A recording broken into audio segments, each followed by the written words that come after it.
First of all, my name is Dinker. I came to Australia as an international student in 2008, and it was a very challenging situation as well when I came here.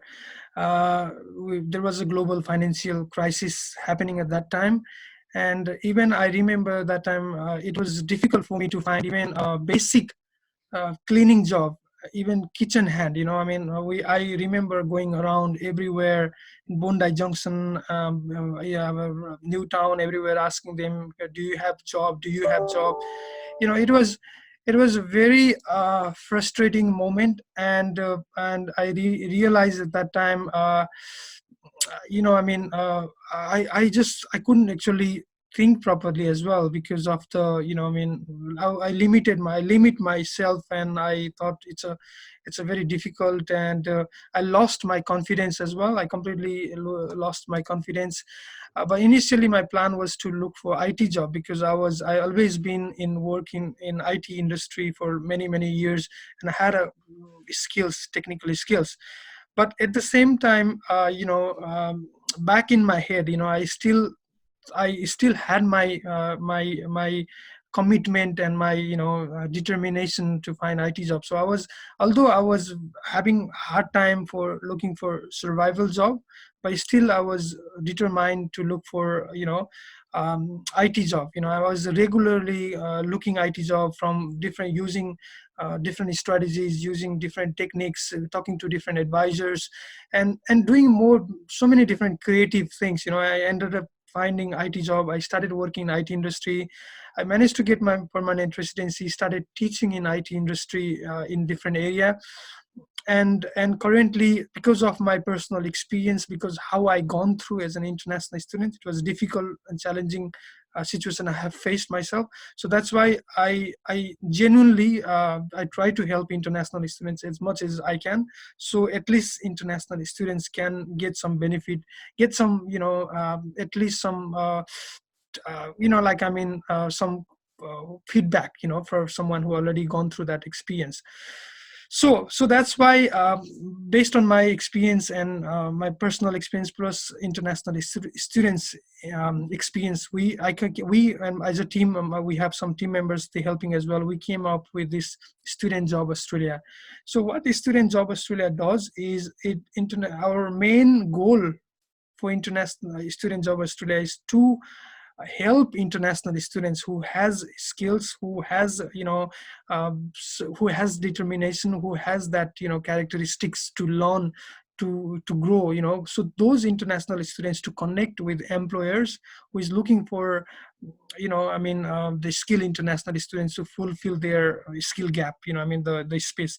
So we our main goal is to communicate, we make them communicate with international students and employers, so they can find, right candidates, plus international students can also find the open-minded employers as well, who willing to hire international students. That was our main goal and the main vision for Student Job Australia, and we've been doing so many different activities. I'll talk about that later. Plus, we also connected with the CISA for this event, and we've been working with the CISA for many other, for different other events as well. And CISA has been very helpful and supportive as well. And so many of you actually came through CISA's, information. So welcome you.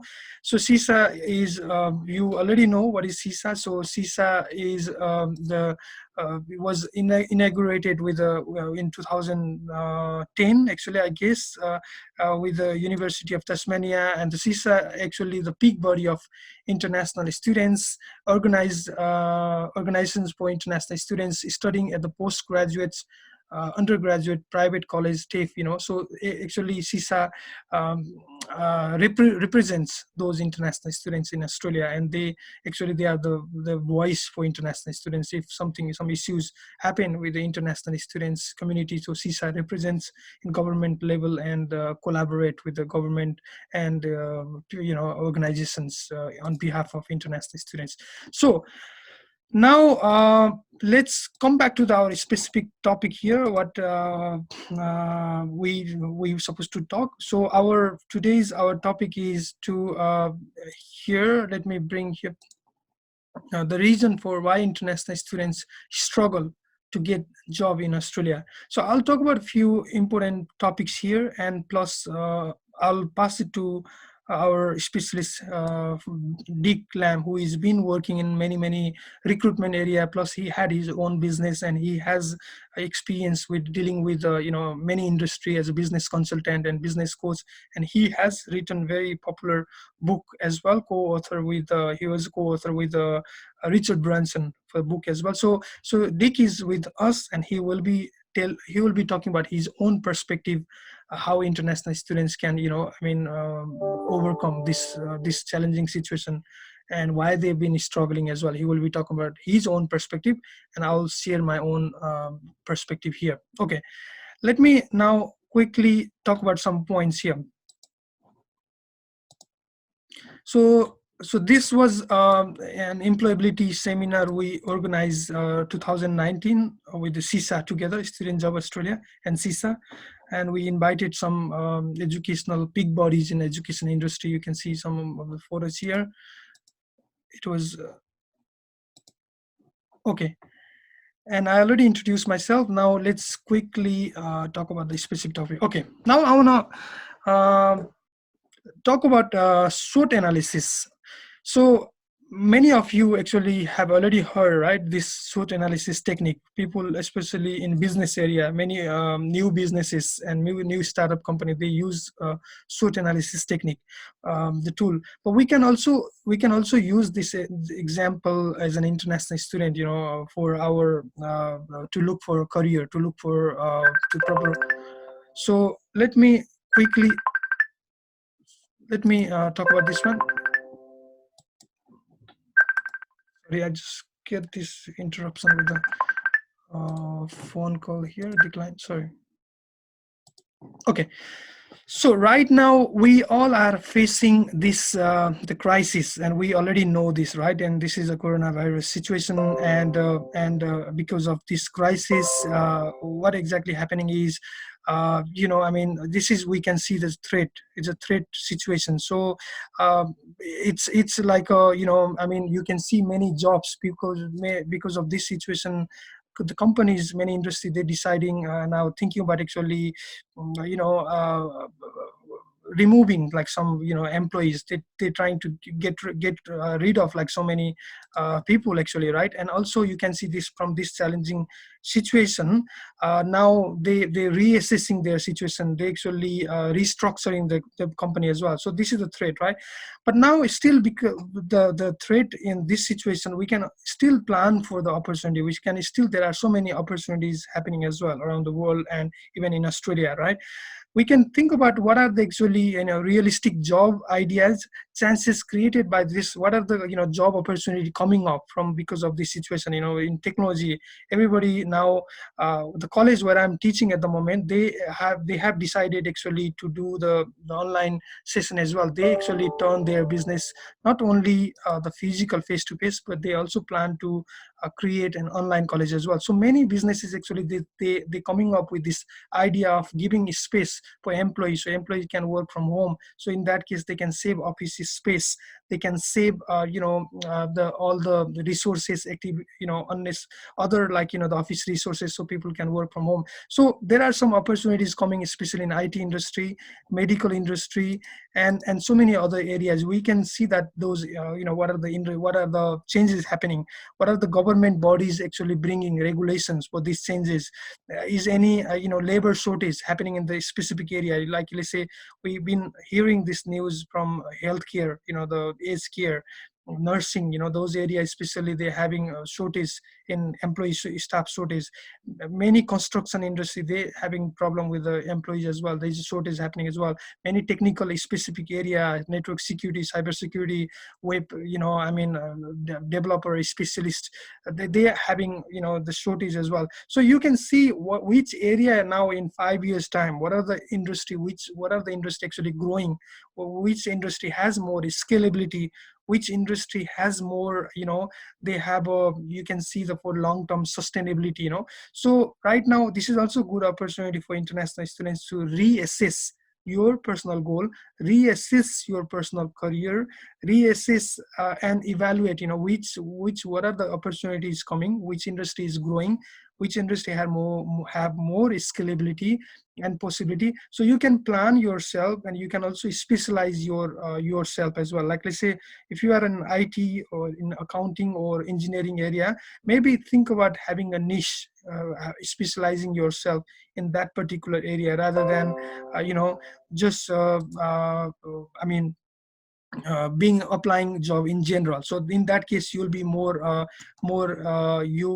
specialized, right? And this is one thing. And one other important thing is, this is also great opportunity right now. If you have some strength, if you are good at something, if you are good at maybe a technical area, maybe you're good at like some your area, whatever you have good skills, this is also great opportunity for you to actually you to show your skills doing different activities, online presentation, webinar, teaching, many just visualizing. You need to actually show yourself, your activities through LinkedIn, through your professional people, like your communities, so they can see this guy has passion, he has interest, and they can see your commitment as well. And this is a great time as well for international students. Let's say you can even make a like a could be example, like, I mean, you can do some videos about some topic, or you can share your knowledge, share your blog, share a podcast, anything, can be anything. And also, if you definitely we all have weaknesses, and I have so many weaknesses. There is, everybody has some weakness, right? So, and we can learn our weaknesses, we can improve our weaknesses by skills deficiency. If you have some skills problem, skills gap, if you have gap in your resume doesn't look like really good, I mean, you have gaps to fulfill, then do those courses, which is they're offering at the moment free courses through Coursera or LinkedIn online. You can do those courses and maintain those gaps, so that you for your, I mean, what I'm saying is, you need to have your goal first, 1 year, 2 year, 3 year, 5 years goal for your industry.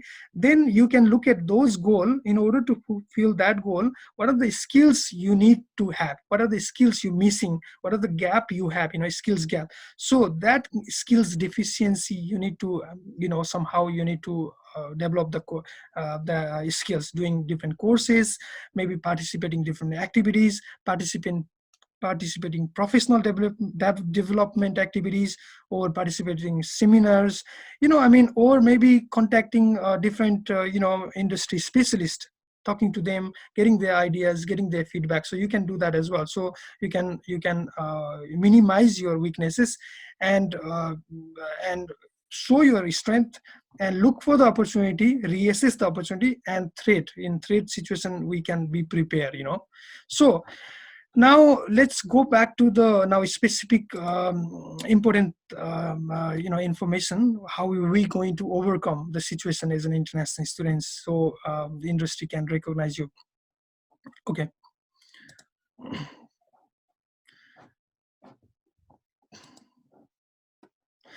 One important thing is I want to tell is, why do employers like international students? Many international students, they think, the students, they think maybe employers they don't like because they have a visa problem. I mean, visa problem means like a 20 hours work limitation. They think that could be a problem. Maybe they think maybe you don't have work experience local. Many international students, they think, but in reality, employers actually like international students. Majority of employers, they like international students. International students have a really good characteristics. They have a strong work ethics, flexible. They are very flexible. They can work on weekend. They can work in different timetable. And they're reliable and strong adaptability as well. Definitely adaptable. You can easily, that characteristics international students have. And then you don't underestimate yourself, because that is a really great characteristics, adaptability. Because you may have a I mean, emotional intelligence, you may have a IQ, you may have a very IQ and EQ, but adaptability is a very important thing. Many employers actually look for adaptability, whether this person can survive or sustain, or he can stay with our this environment. So that's a very important thing as well. So international students already have adaptability. They already came from different country, different, they are not, they're living in their comfort zone with their parents, and they're doing themselves everything independently. So I can see the majority of international students have already that strong adaptability. So employees always like that, those skills. Now but only the problem, or not, let's not use the word even problem, but challenge. The challenge is many, employers, they only worried, actually, international students, they think they might not have a communication skills. They think they're worried about that communication skills, one important thing. And employers also worry, they think international students may gonna leave, they may not gonna stay permanently. They're gonna, after a few years, they're gonna, I'm gonna spend them time, spend them training and resources, and after like few years or 6 months, 1 year time, and then the students say, so now I need to go back home, my family is waiting, so that is also worry for businesses, in order to invest any future employee, right? So you need to think about that perspective. So employers is not actually I mean hiring you because of other reason, because of the communication, could be the communication reason, and could be because of the student himself could not convey that message, he gonna stay in Australia for the long term, right? So as long as you can show them you have a plan to stay in Australia for permanently or for the long term, and you're looking for that, you're going through that pathway. If you can convince, if you can convey that message, I don't know how you're going to do it, maybe through the resume, through the your cover page, you need to convey that message, so at least they will not have that the worry in that sense, right? Now another important thing is international students, I have seen so many resumes, right? Because we receive, I personally, through Students of Australia, we receive so many resumes every day. We receive hundreds of resumes and cover page, and I personally notice you have a great skills, you have a really good technical skills, and your resume has really good information, but at the same time you need to think about your resume has to have a the skills what your employer is looking for that roles. You cannot just send the general resume for every single jobs. So if your job is you're applying for IT technical support and they're looking for this specific skills, your resume, your CV, your cover page should convey that message. You need to use those keywords. You need to you need to have those you need to paraphrase your cover page and maintain that keywords what they're looking for. Otherwise, in selection criteria, if they don't see the requirements they're looking for, they definitely they're not gonna call you for an interview, because if I'm looking for someone who has HTML, CSS, and Dreamweaver, the skills, and if you cannot convey those skills in your resume, I'm not gonna call you for an interview. So that's why you need to make sure every single situation is different. Every single job you need to treat differently, and try to customize your resume, try to customize your cover page based on that as well, right?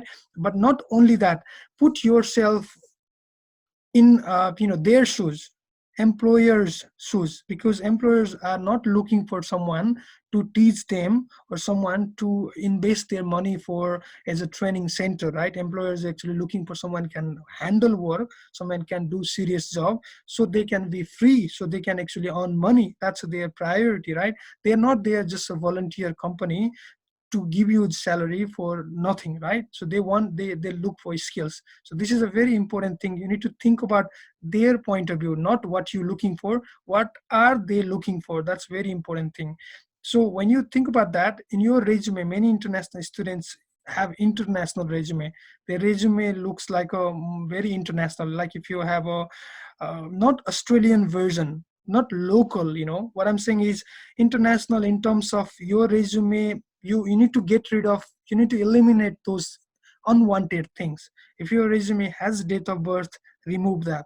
If your resume has unwanted information which is just floppy information, just remove that and highlight more specific eye-catchy information which is the employer is looking for. I'm going to show you quickly what you need to do in your resume. First of all, if you have resume, make sure the order should be this way. So first of all, your first top on top of your resume, make sure you highlight definitely objective. What are the career objective? You can have a 1 or 2 lines.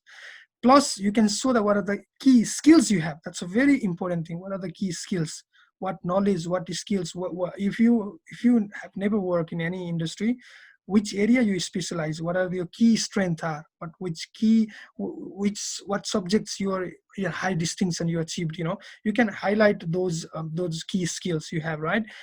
Career objectives. What's your career objectives? You planning, you can put your career objective is to in order to work in this industry and grow yourself and organization as well, right? What are your experiences are? If you never work in overseas or Australia, if you work uh, in Australia, definitely you highlight first Australian local experience. First of all, you need to highlight that experience first.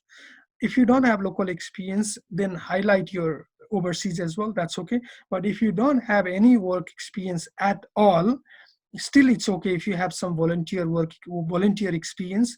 If you did some like even contracting work, if you did even part-time job, if you did even internship, if you did even like, let's say, something, even you started your own startup business, anything you did something related to that industry, you can highlight. Because, or let's say for example, even if you don't have a work experience, but if you participated in extracurricular activities, like let's say for example, you could be a president in this club, you could be vice president in Red Cross, or maybe what do you call that, different social organization. If you are participate in your community organizations, if you have some as a leadership position, if you're holding, just highlight that as well. There are so many students, they working as a leader, like as a president or vice president in their own community organization as well. That is also good, because you just highlight, I've been working as a, because that is your soft skills, that is your very valuable people skills. And if you can show you have people skills, you've been working in this community as a president, and you're maintaining your leadership roles, that's a great, because I can see you have, at least you have some enthusiasm, you have some people skills, you like to work with the people, and you're not actually limiting yourself only academic area, right? Only in academics, so you're more I can see your broad perspective as well. So highlight those achievement awards. If you even did some short courses, if you have anything, you can that can be highlighted as well. And education training, definitely we discuss. And one other important thing is reference, the referees. Many international students, they ask always, because I don't have a local experience, and many employers, they always say, do you have a local experience? And how can you find local experience if somebody doesn't give you a work experience, right? It's like the chicken and egg situation. But as an international student, how can you battle this situation, local work experience, if you don't have, if nobody gonna give you a job, right? So this is also a situation where you need to you can if you have volunteer experience, if you did something, some even few days contract, you just highlight that and ask your that person, particularly, could be your lecturer, could be your team member, could be your colleague, just ask them to give you a feedback or recommendation, or testimonial through LinkedIn. They can write down through LinkedIn as well, so everybody can see, people, the local professional, they recognize you. So that is good, because at the same time, you show you have a people connection, the people, they know you. It's a trust developing strategy. So now let's go back to same thing with the cover page as well, because if you have a cover page, so introduce yourself, mention the job you're applying for, match your skills and experiences with the skills and experiences required by the job, we discussed already, and encourage the reader to read your resume. So make sure your resume cover page, you always, before you send your resume cover page, always ask someone to proofread, double check. Could be there are many spelling mistake, could be there grammatical mistake, could be there are, uh, some errors, right? You may not have recognized, you may be too emotionally you have written there, so you didn't even have time to check, or you didn't notice yourself. So ask at least some, if possible, some native speakers or someone who is a specialist in that area to ask them, even if you have to pay few $100 to write, to craft a very professional resume cover page, that's okay as well. Even paying that, it's worth doing. Now, I'm just gonna show you some statistics here quickly. Uh, on average, each company, each corporate job offer attracts 250 resumes. Of those candidates, 4 to 6 will get called for an interview, and only one will get job. So this is the a survey from Glassdoor. So 250 out of 250 resumes, only one person will get job, right? So that's a general ratio. So you can also see recruiters take an average of 6 seconds to scan a resume. They only take 6 seconds like maximum to scan your resume. And internal hiring is six times more effective than other sources of hiring. So also, the internal hiring, if you know someone already, if your friends know your friends know the person who is working there, if you have that channel, so that will be 6 times faster definitely than normal, the job search strategy. So referrals are 5 times effective as well. If you have someone referral, somebody recommend you, somebody give you reference, referrals are higher 55% faster than those who through a career site. So if you're looking for job only using seek.com, or even if you relying only one specific area, that's not healthy as well, that's not good as well. You need to try multiple different strategy, multiple different thing. Because I sometimes I used to say joke, after applying seek.com myself, continuously applying and applying, I even become sick myself. So don't become sick just only trying one tool. So try multiple different method, and so experiment. So one other thing is, recruiters, we discussed this one. Now 54% have decided, employers have decided not to hire a candidate based on their social media profiles. So 54% have decided not to hire a candidate based on their social media profile. Especially if you have a social media, LinkedIn, Facebook, make sure you don't put that those content which is not harm your professionalism, right? Just make sure your contents in social media should be compatible based on your resume and cover later you provided. So your social media is very, because everybody checks you on your social media presence, and what's your language, what you've been doing there as well. 95% of recruiters and hiring managers searches candidates on LinkedIn. So your LinkedIn profile, I'm going to quickly show you LinkedIn demonstration quickly. They look at you through your LinkedIn, and they find you. And 79% have hired a candidate they found on LinkedIn. So 79%. So LinkedIn has really a very high success rate in terms of matchmaking with the candidates, with the recruiters. So that's why you can have a really good profile on LinkedIn as well. If you don't have LinkedIn, start using LinkedIn profile. I'll show you quickly how you're gonna do on LinkedIn, how you're gonna create a basic profile. I'll show you shortly. Now, one important thing before that I want to tell you is, when after finish my study in Australia, um, I was for 3-4 months I was constantly looking for a job. And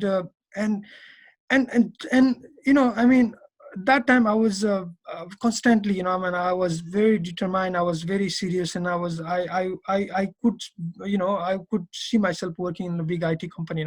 So I was constantly looking for a job. But sometimes what happened is, during that the job searching, the phase, the job hunting phase, uh, you it's energy, you lose, you constantly looking for job, you constantly, and you get you our hundreds of, companies, I was rejected by many companies, small companies, big companies, they reject my CV, resume, they never call me for interview. And it was time consuming, and it was also you spend hours and hours, you consume a lot of energy as well, it will consume your energies, right? So I used to say myself, if you're looking for full-time job, is also full-time job itself. If you're looking for full-time job, is also full-time job. It's not like it's just easy going. You need to have a commitment, you need to have your deadline, you need to follow up as well, and you need to be very proactive as well. So job searching strategy itself is time consuming, right? So if you're looking for job, don't just look for 1 week or 2 weeks or then you give up, right? You need to have a certain goal, you need to have certain deadline. Okay, your timeline, okay, this is the 3 months I have a timeline, so I need to, or 6 months, you need to put at least, give enough time duration, and make a proper schedule. So this was an example I was using, you can have a look. So I used to use a spreadsheet like this, and write down all the person, the positions, the person name for most of the company which I was targeting, their contact name, their phone number, the application resume, rejected, awaiting. I used to have a proper status every single job I was applying for. And what I used to do is as well, I used to send like email like this. So this is an example. So what I used to do is I used to send, sometimes I don't recommend you guys to send very general emails as well. It's not good idea to send general, dear sir and madam, that's email. It is not good idea as well. If I highly recommend, if possible, send personal email. Try to find that person name, call that organization, try to find the general manager or recruitment manager or HR manager, their first name, at least try to find out, and emphasize on email that dear Mr. David, dear, everybody loves their name. And if you emphasize their name and if you personalize their name, your email chances of opening your email will be higher, if you just say, instead of just saying dear sir and madam, right? But worst case scenario, this is only worst case scenario, let's say if you don't, if it's difficult, right? It's difficult, you couldn't find their name, you couldn't find their it's difficult, you had to call receptionist, and receptionist was not giving their name. They said, oh no, I don't want to give you the name, you just use the info email and supply there, in this case, okay, you collected email address, then that's fine. Then at least you while you send email, you just put all the email addresses on BCC, not in CC, right? You know that, right? You just put as a BCC, blank carbon copy, so put there so nobody can see each other, and also because of privacy. And just write down dear HR manager, and apply for, if that is specific IT job or any specific job, so it is common for these people, you can apply, right? This is, but I don't recommend in general. What I am saying is, try to personalize, try to find the person name, and when you find if you apply job through my company, and if you write down name, if you put my name, I can also appreciate you that, because you did some research even to find my name. That was already, you did some research, right? Even prior to look for that job, So that you need to think that psychology as well. If possible, you can do. Otherwise, you can look for, and make sure you maintain your follow up. Don't just send email one time and then you think, oh, nobody called me, or nobody, now it's difficult, I cannot find job because nobody reply me. Yes, people, they're busy, maybe there's so many people, they have not even seen your email opening rate is industry standard, even 20%, maybe 80% people, they never even have seen your email, right? So it's only 20% is email standard rate, opening rate. So you need to do, then email them, then again you need to email them after 3 months, again email them after 3 months. Sometimes some people, they say, can you please don't email me, it's too much to take my name out from your database. Then you need to take their name out as well. But what I'm saying is, as a job seeker, that's your job, that's your duty. You need to do that at least for 6 months. You need to email them constantly, you need to ask them constantly, you need to if you have their phone number, ask them, call them, ask them, did you receive my resume I sent you? Could you give me some feedback? Why? What was the reason you rejected, or what was the reason? What can you give me your feedback? Feedback is very crucial. You need to understand as well. If they give you some feedback, and that is very helpful for you as well. So this is an important thing. And I even used to have job search calendar. What day you have interview, where you have to go, you can even have your calendar for the job search. Because if you applying too many different industry, too many different companies, too many different areas, sector, then you need to have a proper calendar, because you don't know one company, you need to follow up morning, another company, you need to go prepare for an interview, another area you may need to do something different. So have a proper your to-do calendar, what you have to do day to day, so at least you have your own control. That's very important. Then another one is right now I don't have actually enough time to talk about other specific other information, but I'm going to show you LinkedIn for a few minutes. But before that, so Dick, are you here? I'm here. Okay, yes. That's fine. So let's quickly see. Let's quickly ask you, all of you here. Can you please give me some basic, just hints? What are your, you guys have your industry background? Can you please tell me your, accountant or you IT or any?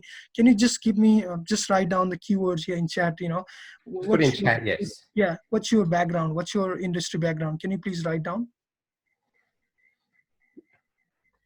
Just type it in chat there. If you open the chat box down the bottom, you'll be able to see. Supply chain marketing, supply chain marketing and telecommunications. And if all of you can go on mute as well, just in case what happens when you speak, it takes over the screen if you're not on mute. Okay, so we have social work, safety, food, forensic science, communication, Water resource engineer, law. Okay. water resource engineer, law, and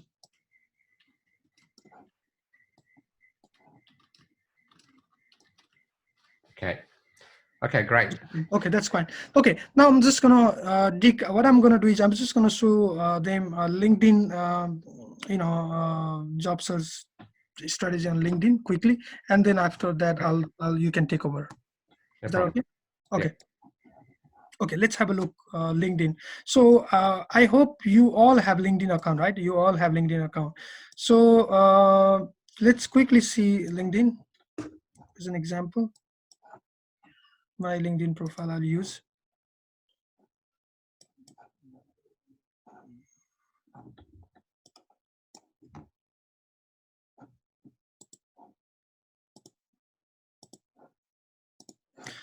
Okay, this is my LinkedIn profile here. And feel free to join, feel free to connect with me on LinkedIn, that's fine. And I just want to show you quickly over here how you can, what are the things you need to do first, basic thing on LinkedIn. Okay, first of all, when you have your LinkedIn profile, what you need to do is if you think about you want to specialize one specific area, you think you're you're a specialist in any particular area in your industry, you can write down that here as a title. Let's say, for example, network security developer, programmer, accountant, or tax accountant, or internal auditor, whatever your occupation you can highlight, because it will be easier for your potential recruiter, employer can, when they go through the search, they can see you through the keywords, right? You can put here. And one other important thing is here, the about. You can put your even if you have a cover page, this is a version of cover page on LinkedIn.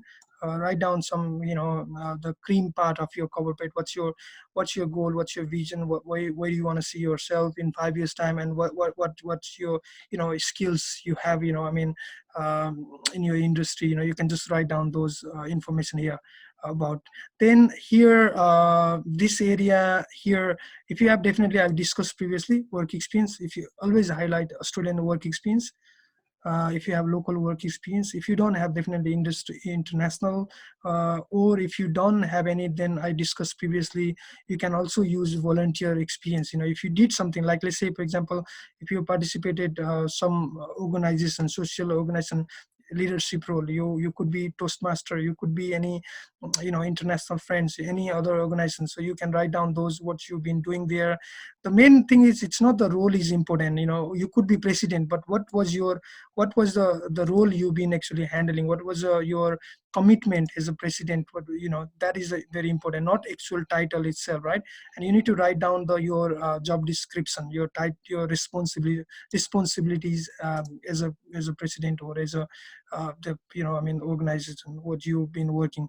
Then skills, if you have some key skills, highlight those key skills here, because this is a very important when employers and recruiters, they search on LinkedIn, your key skills and endorsement can also, it will also pick that your profile. So make sure you highlight, you have some specific key skills. Could be, I did mention, you could be good at networking, computer science, social, maybe soft skills. You maybe people skills you have, maybe you're good at, maybe customer service. You may be good at conflict management, or you may be good at your leadership skills. You have really great, so highlight those skills here. And one important thing I was telling before, in LinkedIn, if because of to battle the situation of this local work experience problem, so you can also ask your colleague, your teacher, your professor, your team members, your ex-employers, anyone can give you a recommendation. So if somebody gives you a recommendation, I have given this people actually myself, but you can ask someone to give you recommendation. If they give you, then it will be publicly like visible in LinkedIn, so everybody can see as well. So if you read any accomplishments, if you have any global certifications, anything, if you speak many languages, definitely that's always good. If you speak many languages in Australia, definitely English, if English is not your first language, and if you speak many other languages, it's good, you can highlight that as well. And one other thing is, I also discussed previously, LinkedIn is also offering, there's a learning, you can do e-learning through LinkedIn, and just use a trial account for 1 month, and you don't need to, if you don't like, you don't need to commit. If you like, you just need to pay, but trial account is free. You can use trial account for 30 days and do some courses, and then if you achieve any completion certificate there, it will show up. It will show up in your LinkedIn profile. So you can do that as well through the e-learning, right? Then once you completed your profile, profiling, then go back to here. You go to here. Sorry, 1 second.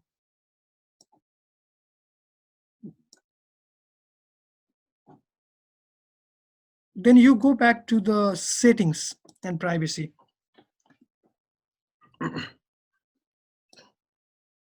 So settings and privacy, when you go back, setting and privacy, then go to job seeking preferences here. And in job seeking preferences, you can see there is a job application settings. In job application setting, there is an option, you can upload your existing resume. You can upload your resume in Word or PDF version.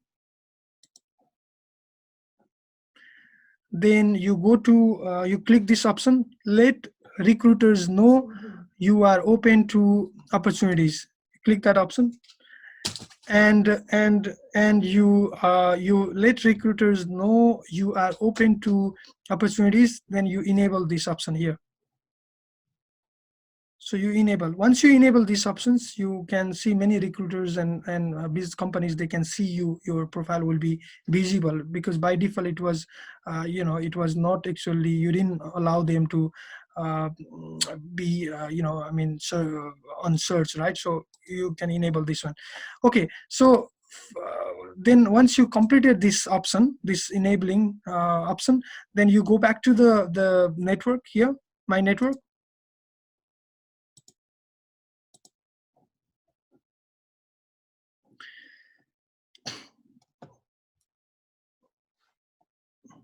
So once you go back to the network here, LinkedIn will give you option, right? People you may know from this place. You wanna connect with them, you know. People you may know from this university, connect with them. People you may know with similar jobs, similar roles, connect with them. People you know from Sydney, connect with them. People in the education management industry, maybe same in similar industry, connect with them. So you can connect with those people who has definitely similar interests, similar your expectations, similar, I mean, the industry, right? You connect with them first.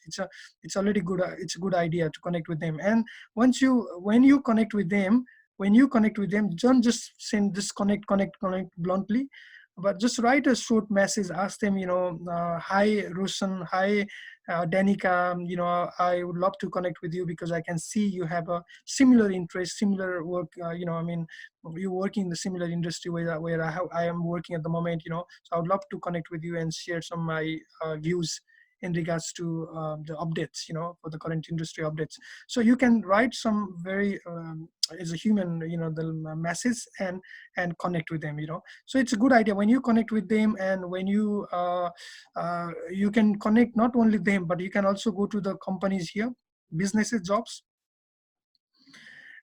In job area, like let's say for example, if you're looking for IT, computer, let's say computer hardware, right? I'm looking for a job in Sydney, just to give you an idea. Sydney. So there are jobs I can see here through, and then IT system administrator. I can apply that job, or what I can do is I can see this company, I can see their profile, even the company's profile. Then I can see who these people, who are, I mean, who are the people working there. I can see there as well. They're the HR manager, or I can see someone, the manager. I can see them as well, and you can connect with them as well. You can connect with the people, those who are working this company, and ask them directly. You can just ask them, I mean, I would could you give me an updates, like, I mean, regarding the job, your back in, your position. Are you happy hiring person from externally, or you hiring someone internally? What's your, ask them some questions, be engaged with them. Ask them you're genuine, you're looking for, keep following up. So this is the things you can do through LinkedIn. So that's fine, guys. So what I'm going to do is now I'm going to ask Dick to join here, and he will continue different approaches. And then again, I'll back to sum up the few things later. So I'll like to welcome now Dick. So he'll go through a few specific techniques. Okay, well, thanks, Dinka. So just we've got 35 minutes left. So if you have any questions, please ask. I want to thank CISA, Student Job, Dinka, and there's my website if you're interested. I'll just quickly go through it. Dinka mentioned a book. I have a personal website if you want to contact me directly as well. So what I'm going to really cover is why there's a cultural factor why you don't get a job. Many of you have been asked about you need local experience. Now, that sort of sounds like it's a terrible reason, and they don't really give you a solution to that. And part of the reason why is, in many ways, they don't know how to explain it themselves. So they don't know how to teach you the things that they need, given the background that you've got, except by getting you some experience. And quite often that experience is 1 or 2 years.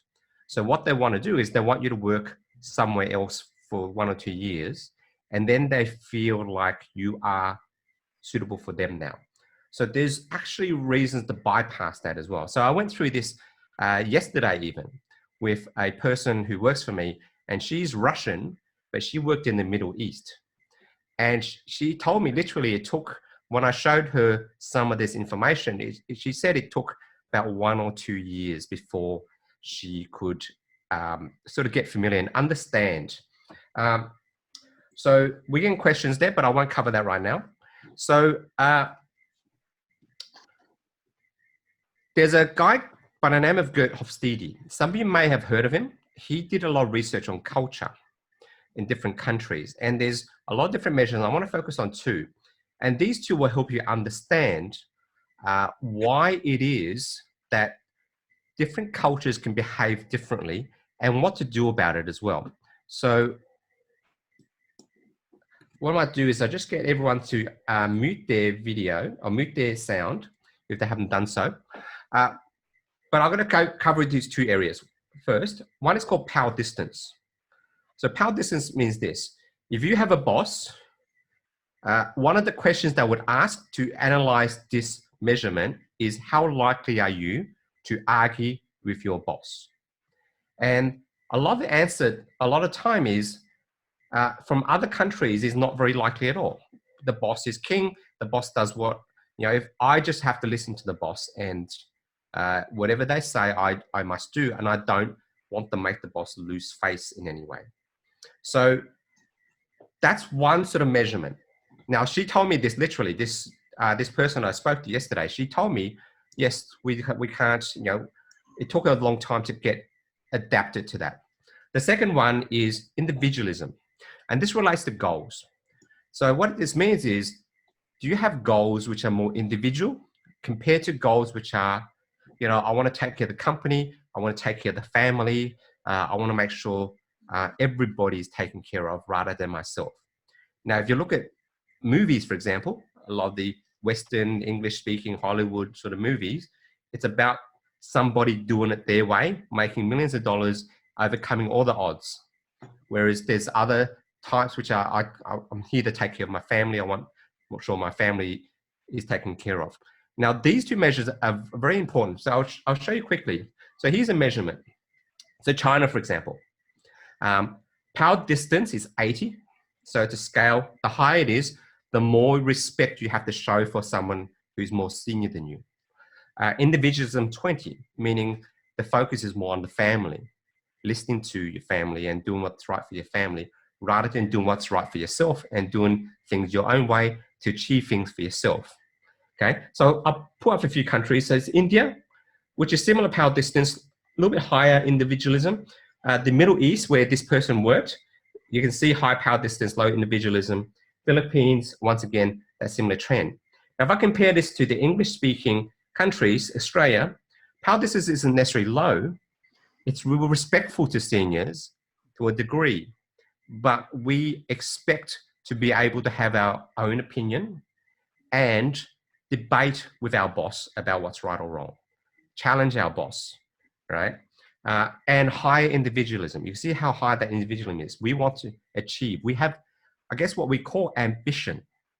So this is an interesting characteristic, and I'll show you how this plays out. So if you look at US, it's actually very similar. And I compare that to Mexico, which is actually the other way, which indicates some of those issues. If you look at UK, Australia, and US, we're actually very, very similar in these areas, right? So that culturally, we actually behave. Now, I believe some of this is due to movies. If you look at the movies, this is the way movies are. The guy or the girl succeeds on their own. They may not have that much respect. They might be afraid of seniors, but they want to challenge the people above. And you look at European average, within Europe, it's actually quite variable as well. It varies quite a lot within there. So you can see it's sorted down the middle. So it's not necessarily a European trait, it's more of an English-speaking Western trait. And this is how it manifests. If I interview you, I want to see that you can think for yourself, which also means you're going to take initiative. I'll give you a very simple example of this. Korean Airlines. Back in the 90s, there was a spate of airline crashes, which were Korean airline crashes. And they did a lot of investigation, because the assumption is that maybe the pilots are incompetent. They crash all the time. But what they found was it's actually not the case. The pilots were skilled. What happened, even though, was mostly the pilot, the captain was in charge flying, not the co-pilot was flying. So the person who was more skilled and more experienced was flying. But what they found was the ranking system in those cultures, in Korea, for example, and I've seen this with Korean students who tell me this, is the captain is king. You cannot argue with the captain. In fact, you're supposed to buy the captain gifts, get them their dinner and lunch, and do everything for them, and bow towards them as well. You know, you can see that. I see this with Korean students who tell me this. Sorry, I'm getting an echo here. So we have a culture where basically the co-pilot is in charge of communications. So if there's a problem in the sky, one typical example was they were trying to fly to New York, and the New York traffic controllers were very direct and quite bossy. So they would say, no, you can't fly, you can't land now. We've got someone else coming in. But the plane was actually run out of fuel. And the captain kept saying, have you told them we're out of fuel? We need to make emergency. And the co-pilot was just being very polite and just sort of indicating, oh yeah, and we ran short of fuel at the end. Rather than saying, sir or madam, we have an emergency. We are running out of fuel. Dinka, can I just get you to mute your video? Yeah, definitely. You're turning up on the thing, yeah? Thank you. And also mute your microphone. So what was happening is Korean Airlines, the co-pilot in charge of communications, was too afraid to communicate any mistakes that the pilot was making, was too afraid to communicate any issues to external parties, and the plane literally ran out of fuel and crashed. And the same thing happened when there's weather problems, warning lights. The co-pilot was unwilling to make the pilot wrong, the captain wrong. So in the Western culture, what we find here is the problem of taking initiative. And here's a good point. Here's a key point. Initiative and solving problems by themselves. So it's highlighted by things like speaking up in meetings. Do you speak up in a meeting? If you're too quiet and you're waiting for other people to speak up because they're more senior, or you don't know well enough, or your boss is in the meeting, that's not what we want in Australia. So a lot of this is willing to sort of speak up, willing to take some initiative because you have some ambition. Therefore, you want to show yourself as good and therefore find problems to solve rather than wait to be told. Another example of this is how flat our corporate structures are. So I would work in an office. I've worked in a dozen industries in many companies, and I work a lot with CEOs and CFOs. A lot of the time, the CEO doesn't even have an office. In fact, the CEO might have a personal assistant, but CFO and everyone else, they share assistants, right? So, and the structure is very flat. The executive don't manage more than 5 people at one time. And even senior managers won't manage more than 5 people because you can't manage more than 5 people. In other countries, the structure is very vertical. So it's very important to have hierarchy. But what we want is the guy below us to almost do half our job for us, because the attitude is, if you can start doing some of my job, I can then move. I can move up or I can move across. But if I have to do your job for you and tell you what to do every day, then that's a problem. And that is the main issue with hiring international students, especially reflecting those cultures that I mentioned. Next thing I want to do quickly is show you 2 other measurements, which are also indicative. One is called long-term orientation and the other is indulgence. Long-term orientation reflects how far thinking you are. So if you look at things like the Asian culture, you notice a lot of Asian culture, they buy houses, etc. They invest in property. So that's a little bit long-term thinking. I want to put money away. Also, education is a reflection of this. I'm going to study hard now to get good marks so I can have a good job and have a good future, right? If you look at Western culture, Western English-speaking culture, we don't necessarily think like this. You know, you see it in the movies as well, but it's actually true. We don't think that way. We'll study the last minute, we'll go party. And indulgence is a reflection of that. How popular is in that culture that you indulge and enjoy life rather than restrain yourself so you can, you suffer a little bit now so you can get more later. Okay, so this is a later measure, so it wasn't in all the countries, but you can see China, long-term orientation, indulgence, rest of Asia and also India as well has quite low indulgence, not necessarily the highest long-term orientation, but you can see that's relatively high versus Australia, US and UK. So what that reflects is, in Australia, you'll probably find people spend all their money. They go into debt. They have all this credit card debt. They don't not even have a house. The executive barely has one house. He's not thinking far ahead. Okay. And he's indulging, he's partying, he's doing stuff, he's spending money, buying cars, right? But there is a side effect of this, and that sounds like it's a good thing. But the side effect is this personality goes out and does things and develops social skills. So the guy's out partying, he's meeting people, he's spending some money, he's thinking in the moment because other people are thinking in the moment, versus the guy who's thinking long term. He's not going to indulge, he's not going to go out partying, he or she's not going to go out partying. So what happens is, if you look at someone who's educated in that system versus someone who's more local and somehow got a degree or passed, that person who's got through that degree now has a lot of social skills, has been outgoing, has been meeting his friends, has been talking, might have been playing certain sports, team sports, gone backpacking around the world, right? So, if you talk to someone from China, they wouldn't never really consider going backpacking around the world. Maybe certain personalities will. But, in these countries, a lot of people that I knew when I studied with, they didn't go when they graduated, they just went on holiday for a year and didn't actually focus on their career. So what this reflects is this idea of, I want to enjoy my life now, and I'm going to meet some friends, I'm going to develop social skills. And think about this, your manager is likely have been brought up from these cultures.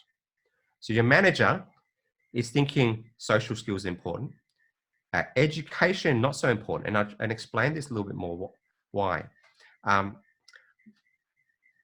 But they're going to be, to themselves, more realistic about things. They want someone who can communicate and work in teams.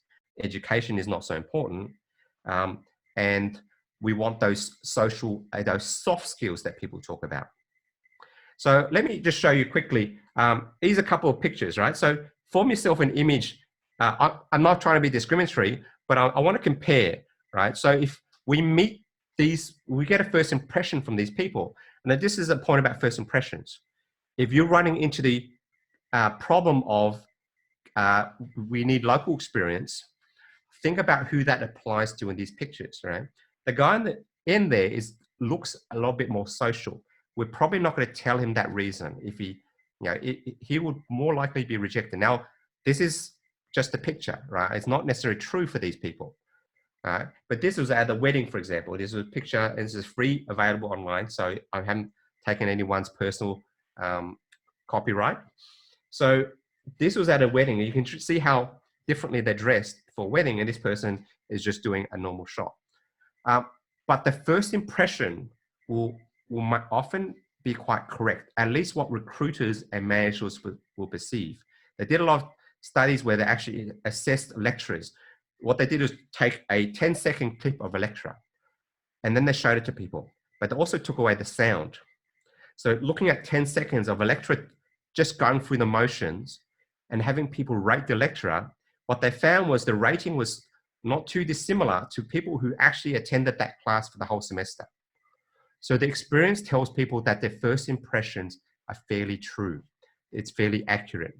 So when they look at your resume, when they meet you in person, look at what this first impression gives people. Ask yourself, what is your first impression make on your resume, etc. And I think the key point is, one key thing, if you were to take anything away from this, is this question of, what initiative are you likely to take if I put you in this role? Are you going to sit there and wait for me to tell you and to be educated on the job? Or you're going to go out there and ask questions, talk to people, work out what teams you're going to be in, get yourself into meetings, get involved in projects, ask for more work. What initiative are you going to take? And that is really the key thing. And that's partly an education and a cultural system too, because if you look at your education, it hasn't taught you, the formal education system, the university education system, hasn't taught you to take initiative. I'm going to pause a little bit here. If you have any questions, please write it down there. I see about permanent residency. I can't necessarily answer that permanent residency question. Dinka is more familiar with the migration policy. Yes, but permanent residency is important because they want to hire somebody who can stay and who can work certain hours. But Dinka will answer that better, but you can always get around it. If you're good enough, then they'll hire you. So ask any questions that you like now. I'm going to start moving on. Okay, so education. You also need to understand what the Western English-speaking perspective on education is. Now, I'm not sure how many of you are in your second degree or just your first degree. I'm guessing most of you are on your second degree, and which is uncommon for, let's say, people in Australia or US or UK. It's not, I won't say uncommon, it's less common because this perspective on education is different. If you've done certain experience or you've become a manager and I asked you how useful was your degree, how practical did you use the information in it? With the exception of some degrees, my guess is it wasn't very useful at all. And that's what the barrier you're going to run into. That the person that you are meeting, that you're interviewing you, the recruiter, has not respected your degree to a large extent. In fact, this is not just that person, it's institutional. So, so education is not a reflection of skills and learning. So if I go to examples of what people believe are degrees, what I've done is I've picked the top four. I picked the top four, basically the big four accounting firms, accounting and consulting firms. Ernst & Young ended degree requirements in 2015. So yes, obviously, you know, they still generally apply for people with degrees, but if you don't have a degree, you can apply. You can get onto a graduate program without a degree or get into a program without a degree. PwC is ending their degree requirement. PricewaterhouseCoopers, that's one of the top four. KPMG, you don't need a business or accounting degree. So an accounting firm, a consulting firm that doesn't need you have studied accounting or business. You could study engineering and you can still get in because they don't necessarily respect that what you've got taught is actually what's relevant to what they need to teach you. Deloitte is, what they've done is they've gone to hiding the university. So when you submit an application, before they give it to the manager, they won't tell them what university it is because what they found is there's not a correlation either. And Apple and Google are actually changing their requirements too regarding degrees. So there's a couple of clips on, newspaper clips on it. So here is, you know, small employers are shifting away from hiring graduates, believing kids are coming out of university with no real skills or simply being taught the wrong things. And this is not uncommon. This is just a few that I've done searches on. So KPMG, why top companies are ditching degree requirements for some jobs, joining PwC without a degree. So these are just stuff I can Google in a few minutes. So you just need to think about this, that your manager has not necessarily respected the path that you've taken based on the culture that you've had. And your culture probably tells you degree is really important. Your parents from those places were saying, you know, you should study, and get the degree because you'll get a good job. Where in the end, your manager, and I'll be honest, after my first job, nobody cared what degree I did, what marks I got. I put it in the back end of my resume. It might have ticked the box that said you had a degree. Sometimes recruiters ask for a degree. But apart from that, and literally, I tell you, I did 4 years. I did an honors degree in economics. I used nothing except what I failed, literally failed in the first semester, which was a bit of accounting, and I failed that because I didn't turn up. I did it again in second semester and it was okay. But literally, I didn't even turn up. I didn't like it. I thought it was boring. That's the only thing I've ever used in my 4 years of honors. And you'll find that your manager is the same. And if you look at recruiters in Australia, you might have noticed recruiters in Australia tend to be British. and they're often British people on holidays. So you've got a person with a personality who's indulging and thinking they want to go overseas and go in Australia where the weather's good and the beaches are nice. They want to go on holidays. What job can they do? They do a recruiter job, which doesn't require a degree. And this is the person reading your resume, right? The guy who's thinking short term, he's got a personality. They're thinking about socializing all the time, and they're looking at your resume, and your resume doesn't gel with them, doesn't resonate with them. So I'm going to take questions now. So if you have any questions, does holding a higher degree such a PhD is an advantage or disadvantage? Or let me put my question in another way. Is having a PhD more suitable for having experience? Okay. So Anchor, thank you for asking. The answer is there needs to be a balance. But the thing is, we asked this question. What has the PhD taught you relating to doing the job? Unless it's a research job or unless it requires a status of PhD, such as a university job, I would say it would be a disadvantage. This is my personal opinion. And it might depend on what it is as well.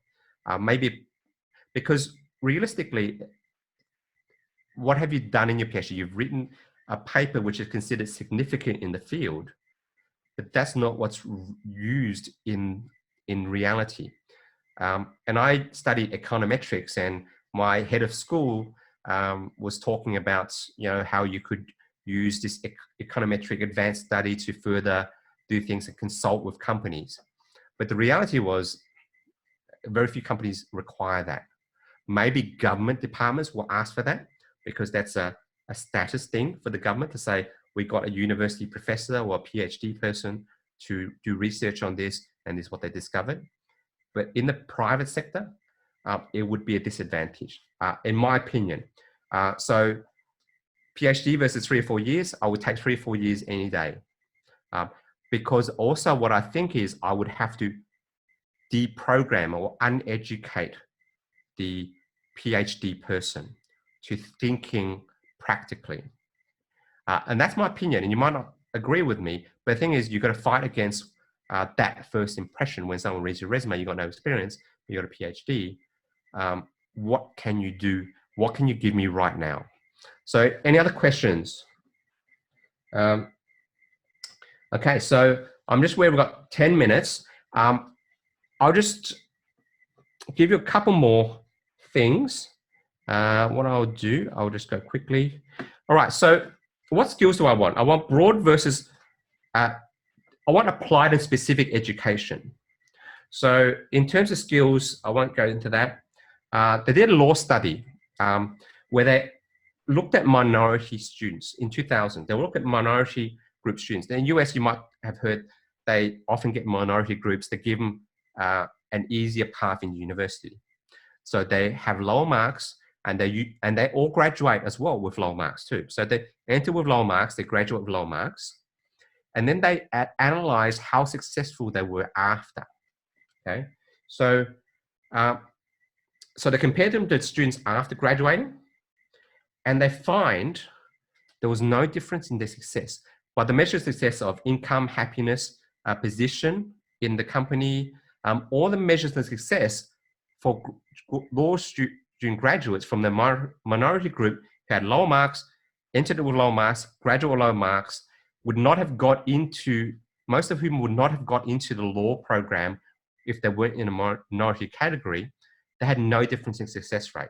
So the fact was, doing well at university was not a good indication. And another thing is a high IQ student study. They found something similar.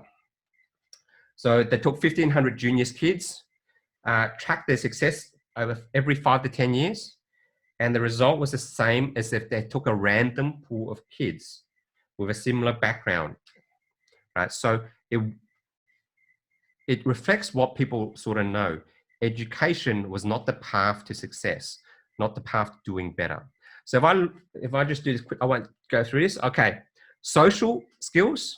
If you want to focus on things, find something activities. In your resume, if I read some social and team activities, I'm going to think more of a plus for you. Even if you join some university group or Toastmasters and take a role in there, I'm going to think more of you than if you have a lot of good marks. Okay, so confidence. Okay, so debate ideas. I want you to, when you go into interview, I want you to debate, ask questions, debate what's right or wrong. I want you to demonstrate that, because that helps break that circuit of I'm an international student who thinks like the average international student, rather than the person who challenges the ideas. Okay, and I want you to see if you can find the way to do this. So another way of doing this is actually starting your own stuff. I started my own meetup groups. I started my own public speaking training group. I started training people for nothing. I did all this on my own initiative. But what we're really after is a multi-dimensional person. We want a person who's more than just their studies, okay? And find other skills to promote. I want to see the other part of your resume near the end. I want to see that much fuller, because you might not have much experience, but I want to see those other activities. The most impressive resume and interview that I had was a person who was I was looking to hire. They were going to be a senior business analyst, and they had started this was before Airbnb, but they had started a dorm business where students could rent rooms, or single professional could rent rooms. And, but she wasn't running it. She got her mother to do it. The point was, she started a business for her mother to do, which wasn't too hard work, so her mother could get an income. So to me, that tells me she's got initiative. She's problem solving. If I gave her a job, she'll be looking for things to fix, and she'll be fixing them. She might have to ask for approval, but it would be easy. She'll say, look, I saw this problem. I think we should do this. What do you reckon? And I would say probably yes, because she's thought it through and I trust her. So she's delivered results as well. So these are the things I'm after. So technical and ability intelligence, yes, we presume most people who graduate have that. Soft skills, we would definitely want that. We want initiatives, and we want you to find problems to solve, and we want to see other activities that illustrate your personality. Okay, so we've got a few minutes left. Have you got any questions that you want to ask? Before I hand back to Dinka, we can end soon. Let me know if you have any more questions to ask. Just write it into the chat box. Dinka, would you like to say anything as well? Dinka, are you there? Yes, I'm here. Okay. Okay. So if you have any questions to ask, I know I breezed through that quite quickly. But if you want to ask any questions, just type it in the chat box. Or if you want to raise your hand and speak, you can also do that. But you have to raise your hand first, and we have to take you off mute.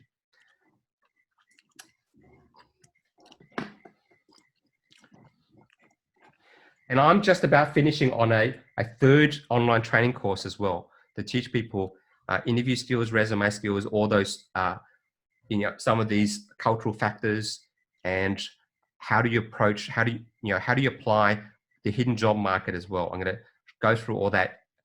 This is the third course I'm creating. It's almost done. Hopefully even tomorrow it will be finished. But if you have any more questions, just ask away. I don't see any more chat questions. Dinka, would you like to say anything before we finish? Oh yeah, definitely.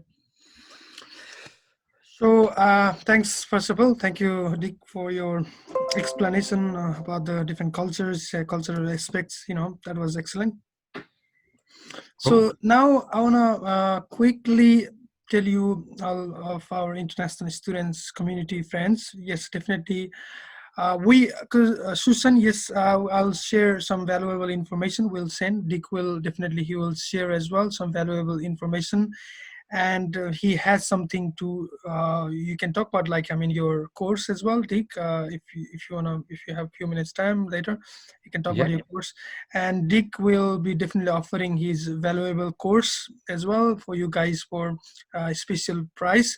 Normally, he charges for those courses, like, there is some extra cost, but definitely for international students, he has customized some course. And we, and definitely other important thing is you can connect with us through our LinkedIn, Student Job Australia LinkedIn page. I can quickly share here.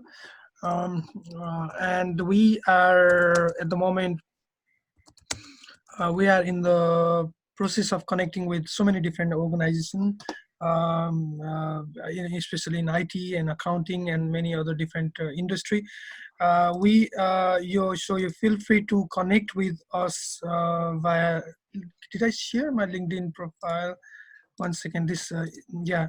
So Student Job Australia, you can connect with us through LinkedIn or Facebook, and we'll update you if we have some opportunity. We'll update you if we have some internships for international students, and we'll let you know if we are also planning to organize an employability seminar when we get back to the normal life. We'll start employers and students, like sort of matchmaking event, so where students can directly interact with employers and directly talk to employers, can directly see the skills, talented employers as well. We think about organizing so many different great employability events with collaborating with the government agencies and CISA and other international students universities as well. So feel free to connect with us. Feel free to share your ideas. And last, very important information, what I would like to tell you is here quickly. I'd like to share these slides. Let me.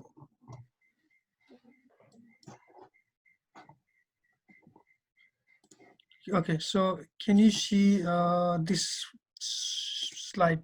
So if here it says